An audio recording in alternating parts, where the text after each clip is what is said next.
യേശുവെ നന്ദി, യേശുവെ സ്തുതി. എൻ്റെ പേര് ഡെറ്റി. ഞാൻ ഉഴവൂർ സെൻറ്റ് സ്റ്റീഫൻസ് ഇടവകയിൽ നിന്ന് വരുന്നു. നിലവിൽ ഞാൻ സ്വിറ്റ്സർലൻഡിലാണ്.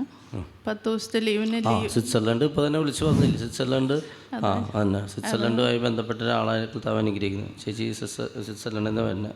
അതുകൊണ്ടാണ് ഞാനിപ്പോൾ അത് പറഞ്ഞത്. ധ്യാനം കൂടാൻ വേണ്ടി മാത്രം വന്നതാണ്. കണ്ടോ, എനിക്ക് ഒരു 3-4 വർഷമായിട്ട് ഭയങ്കര ചെവികടിയായിരുന്നു.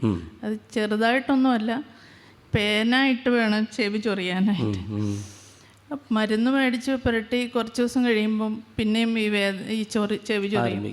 ജോലിയുടെ ഇടയ്ക്കൊക്കെ ആരടുത്ത് നിൽപ്പുണ്ടെന്നൊന്നും നോക്കാതെ ആയിരിക്കും ചിലപ്പോൾ പേന ചെവി കുത്തി കയറ്റുന്നത്. അങ്ങനെ ഞാൻ ഇവിടുന്ന് കൊണ്ടുപോയ ഒലിവ് ഓയിൽ പുരട്ടി.